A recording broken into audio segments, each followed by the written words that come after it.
But I feel like kharikyoto just stick because I was like, okay, I fuck with Japan. It's like Kyoto, and then the alliteration. I'm like, yeah, that sounds cool. But it was really just because I fucked with anime, and now it's cool now. So now I don't feel special. Mm-hmm. It used to be like a underground thing. Like niggas used to shun you for that, even though niggas fuck with Dragon Ball Z. But I took it too far with the, like I was weird with it. Like I used to have like, I shouldn't even be saying this, but I used to like, in class, I used to like have Dragon Ball Z fights with my hand. So I was definitely terrifying people. Like I used to imagine this hand was Goku, this hand was Frieza, and I'd be like battling in Oh, class. you was one of them. Yeah, I was. Yeah, I used to know some people like yeah, that. I was. Yeah, It's okay. yeah. It's okay. It made me who I am. Yeah, you're Khari Kyoto now. Exactly. You feel me? Exactly. Love change, love change, love change, love. Hey, brown like Nia, freaky like Tia, calm but she still rock the boat like. What's good people? We back with another episode of In Good Company. We on season 2, episode 2, and I got my boy Khari with me. Khari Kyoto. That's me. How you doing, Khari? Wonderful. It was a cool day. We just shot some interesting shit. Yes, Yeah. sir. Y'all gonna see that then. It came out pretty fire. Yeah. But yeah, it has been a good day. How's your time in Jersey, back in Jersey been? Ups and downs. You know, every time I come back, I always, you know how they say when you come back to like your siblings or whatever, you turn into the person that you were. Mm-hmm. I feel like all the healing and shit that I've done was just thrown out the window because I'm still the same nigga. Can I curse on this? Yeah. Oh, okay, go okay, ahead. yeah. I feel like I'm still the same nigga. Like I was just beefing with my sister and my brother over beef patties on some crazy shit. Over beef patties? Yes, it was. It's food, bro. So I'm gonna tell the story. So we met up with my grandma, Mm-hmm. and it's my grandma on my dad's side. So we don't usually see her because she's in Jamaica. She gave us beef patties from Jamaica. Mm. So there's a specific amount each person gets. I shouldn't even be saying this, but because it was really serious. But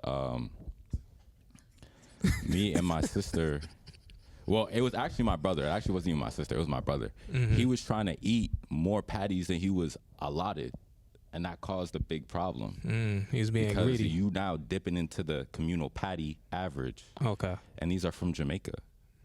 So it's not every day that you get this. These not It's just a ordinary juicy patty patties. for all the Jamaicans, so you know how deep it is. You said it's a juicy patty. A juicy patty? Yes. That's a specific brand? It's very serious. Yes, it's Okay. specific. It's serious. So when I go to Jamaica, I should be like, yo, where the juicy patties Yes. at? Okay. Yes. All A right. serious. Yes. But I don't know why I went on a tangent, but I've enjoyed it. It's beautiful seeing my family again. I don't have any family in California, so every time I come back, it's just a blessing. Like That's good. That's good, bro. amazing. Yeah, let's get into the particulars. You know, you went into your background already a little bit, showing your Jamaican side and everything. But tell me a little bit about your come up and your family, how you was raised, and like, you know, how you became to be the person you are right now. Yeah. So I'll say like this. I was born in Brooklyn originally. I moved to Jersey, specifically South Orange, when I was about 3 or 4, probably 3. And I grew up Jersey. I went to Columbia. I ended up going to Morehouse for school. I always knew that I was gonna rap since I was like in 6th grade, but it was before I hit puberty. So I always told myself like I wanted to be a rapper, but I was gonna actually start rapping once my voice got deep, because I had a crazy pre-puberty voice. It was really high. It doesn't sound anything like. I'm glad, because you don't know how you're gonna end up. I mean, with I puberty. think I could picture it. You know, I feel like I still get glimpses.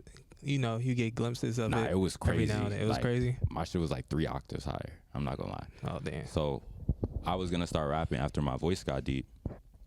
But also, like, again, like I'm Jamaican, so my parents weren't, too excited about music, and they wanted me to do something more stable, like be a doctor, engineer, whatever, go that route instead of the creative route, which understandably is okay because they came from where they came from. So it was something I didn't really tell them because I knew that they would have disapproved of it. So I kept it to myself all these years, and I really started to put into practice 2015, 2016. One of my homies, Brian, or KGK, me and him met in high school, and then that's when I told him about the rap dreams I had, and then we started working, and then he told me about our homie Josh.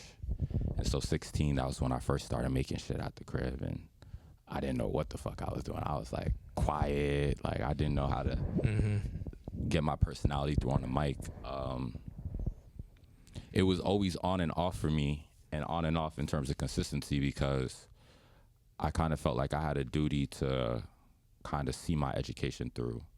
So as opposed to just going at it 100%, I always kind of put it at 20, 25, whereas school would get a lot of my attention. So I graduated high school, I probably dropped like 1 or 2 songs, like nothing big, not even mixed the way I wanted to, whatever. I get to college, and it's kind of the same thing. Like, niggas know me as a music person, and I'm still getting involved, but of course, school always took my primary focus. I graduated, and then I moved to LA, and then that's when I really started to take it more serious. I started turning it up. So a couple years ago, I dropped a tape with my boy Trey. We did that in a week, and it was when I first moved out there, just to kind of set the tone. And so I've just kind of consistently been dropping then. This last year was really cool. I started doing live shows, and this year is like execution. So niggas don't feel me. Yeah. But yeah, I'm glad to hear all that. Going back into like, the parent things, I'm guessing your parents are immigrants. Yeah. From Jamaica, right? Yeah. I hear a lot of, that stories with similar stories with a lot of my homies whose parents, like, whether they're African or whatever, if they come from a different country, they came here to live the American dream, you feel me? Right. Which I totally understand. So kudos to you to, kind of feed it into, your parents' dream, but also still remembering your dream at the end of the day, you feel me?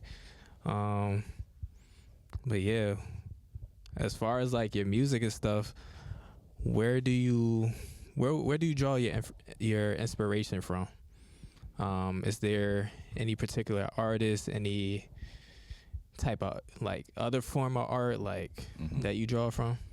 I love rap music. I love music in general. I have a special place in my heart for rap music. And when I say rap music, I'm talking about all rap music. Everybody. I was listening to Playboi Khari in 2015 when he dropped Broke Boy. Like, I listen to everybody. Like, I love Uzi. I love Khari. I love that whole wave. I listen to Hove, one of my favorite rappers. My favorite of all time is definitely Kanye. It's actually between Kanye and Tyler. So I listen to that too. I really like a lot of experimental stuff.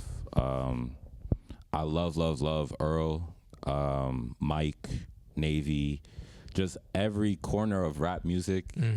I just love how people express themselves in that genre in particular. Of course, I listen to everything else too. When I moved to Cali, I started listening to a lot more like pop music, like Dominic Fike and like alternative shit like that. Yeah. I have a special love for that too. I want to be the type of artist who can, like, I want to have different eras. So I want to show people that I can rap because that's something I deeply care about. And I think I won't stop rapping, but I'm going to definitely incorporate different styles as I, go forward in my artist career. Yeah, I definitely see that in your music currently, and even just, your cadence and some of your music and stuff like that. I feel like you have an interest in other genres, or even knowing like your history and stuff is very important, because if you go into like some of the people that's entering, the game right now, they don't even know who some of the OGs are, or they don't know certain albums and stuff like that that you're supposed to know if you're a true people say they love music, which I understand, but like, do you love music to the point where you could dive into different genres and appreciate different melodies, different cadences and stuff like that? So, No, I agree. That shit is gross. Yeah. I feel like the type of artist that stays are the artists that can make their own lane, one, and two, who can evolve kind of. And it shows if you really care about music. Like, I think niggas are trying to make it wavy now to be like, I only rap for a check. Like this shit is art. Like, you don't, like we came so far, and I'm glad it's popular to the point where people can get a check from it, but to use it as just like a money thing. Of course, everybody wants money. Like, I want money, but like there's a respect that you need to have for it. I'm not saying go listen to every Biggie or Tupac album, but like don't, like, learn a little bit, this shit started in the Bronx. This is a popular debate. I'm gonna say it because I'm Jamaican and proud, but DJ Kool Herc came from Jamaica. So you saying it started in Jamaica? Or it came from Jamaicans? I don't want to say it came from Jamaica, but Jamaica helped. So I'm really happy about that. I feel like that's fly. Okay. I could give you that, but then we could go into what he was playing. What do you mean?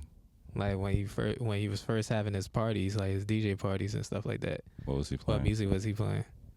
American disco. Okay. You feel me? Yeah. Okay. American hip. Okay. It wasn't even hip hop at the time. It was hip hop derived from. I don't even want to give y'all the whole spiel of They got hip hop Google history. They got ChatGPT. They could. They could do that. They could look that up. They got Google. Use your tools. But yeah, that's dope, bro. Appreciate that. Khari, is there anything you want to let out into the world, let the people know, anything upcoming that you're working on? Yeah, I have a project on the way that is in the works. I'm trying to get it out early 2025. I read somewhere that if you tell people your plans, it gives you the dopamine rush in your brain like you already did it, so you shouldn't do that. And that's something that I personally struggle with. So I haven't been saying a lot about it, but I'm going to say it now because I'm really committed. It's going to be called Something to Say. It's going to kind of be about just the type of person I am, so that people get to know me on a deeper level through the music, of course. I'm actually incredible, and this is the time that I get to showcase it, so I'm very, very excited. One of the songs I just performed will be on that tape. Early 2025, so be on that lookout. Something to Say. Look out for Something to Say. Yeah. You feel me? I was just about to ask you, why is it called Something to Say? What do you have to say? I have to say a lot. I have to say so much. What are some topics you're gonna dive into? So I looked at it from different perspectives. Definitely from a family perspective, to where I speak about just my experience growing up, and hopefully if anybody has the similar experience, they could feel connected to it. I'm going to be speaking about love from my perspective. What did I say? I said family, love, lust, goals, my ambitions. Just when I say it's something to say, it's not music. I kind of hesitate to say music with a message, but it's really just me. It's just me putting my thoughts into the ether. So when it's something to say, it's just, I got something to say. It's like just daily stuff you probably think about, or you've been thinking about, something that you've been holding in. You feel me? Yeah, it's just everyone. I like to look at everyone's music. Well, actually, all right.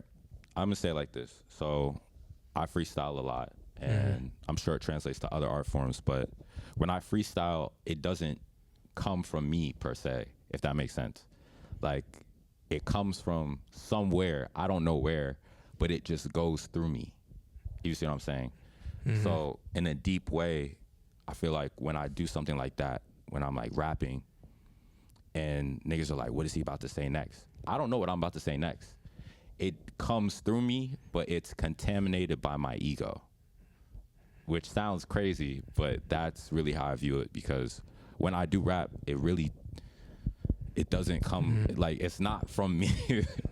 I don't know how else to say it. So that's how I kind of view like other artists, and that's why everyone has their unique sound.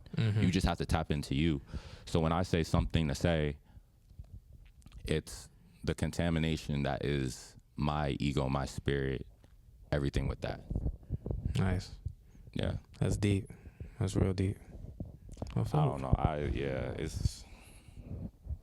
I smoke a lot, so it'd be mad bullshit. So. Now, when you freestyle, you be high? Yeah. Well, most of the time? A lot of the time. Okay. Do you feel like you need it, though? No. Okay. I think now it's more of like, it helps sometimes, but it hurts a lot of the times. Okay. I feel you on that. Because, like,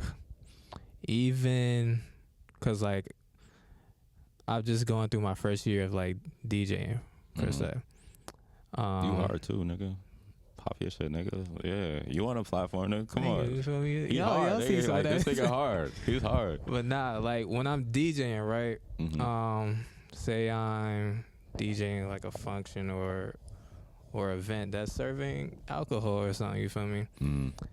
If I don't have alcohol in me, I feel like I'm anxious of what the crowd is thinking, or anxious on how my transitions are going to turn out. But I ain't gonna lie, when I get a little bit of something in me, I don't really care. Like, it just flows through me. Yeah. But I don't want that to be a burden to where I have to have liquor in me in order for me to perform well. I know what you mean. Here's how I kind of look at it. So it's like, I feel the same with weed, where it's like, it takes away your ability to care, where you don't really give a fuck. But it's some shit that you need to give a fuck about. Yeah. Like, it's like, I got student loans, so I need to give a fuck at some point in time. I can't be high all the time and not care, because if I do, I'll be like, oh, I'll find a way. But nah, I need to find a way. So, yeah, that shit, it's cool though. I think when it comes to like getting in the zone or whatever, it's helpful. But it's definitely something I've proven to myself, like, I definitely don't need. Definitely. Yeah. Don't let the vices take over, yo. Please don't. But also your artist name. Where did the Kyoto come from at the end of your artist name? I'm so happy you asked that. I feel like a lot of people wonder that. So the reason why it's Kyoto, one, I feel like I started watching anime before it was cool. Like, niggas used to call me weird for watching anime. That's how far back I was watching. I was watching it since I was like 9 years old. Okay. So I've always fucked with it a majority of my life. And when I went through a lot of rap names when I was first starting, like around that 15, 16 age I was telling you about. I went through a lot of bullshit, honestly. But I feel like Kharikyoto just stick, because I was like, okay, I fuck with Japan. It's like Kyoto, and then the alliteration. I'm like, yeah, that sounds cool. But it was really just because I fucked with anime. And now it's cool now, so now I don't feel special. It used to be like a underground thing, like niggas used to shun you for that. Even though niggas fuck with Dragon Ball Z, but I took it too far with it. Like, I was weird with it. Like, I used to have like I shouldn't even be saying this, but I used to, like, in class, I used to like have Dragon Ball Z fights with my hand, so I was definitely terrifying people. Like, I used to imagine this hand was Goku, this hand was Frieza, and I'd be like battling in class. You was one of them. Yeah, I was. Yeah, I used to know some people like that. I was. Yeah, it's okay. Yeah, it's okay. It made me who I am. Yeah, you're Kharikyoto now. Exactly. You feel me? Exactly. But yeah, I was one of the weird anime niggas. It's all right. Everybody has their glow up. Yeah. You know. But now it's a dope name, Kharikyoto. Thank you. Now we gotta get you out to Japan. You feel me? Exactly. I haven't even been yet. So Maybe this year. Maybe this year. Maybe this year. Maybe this year. Audience in the back. All right. Okay. Possibly. Possibly. But yeah, It man. kind of, we can skip that. We can move on. We're gonna get you out there. You feel me? Yeah. But yeah, we're coming to the end of the show. One thing I always ask my guests is, just to give the audience advice on, people in your shoes, in the music industry, into music, trying to get out there, trying to put themselves out there. What advice do you have for them? So, I'm not in the business of giving advice because I feel like I haven't accomplished what I wanted, so I can't tell niggas what to do with their lives yet.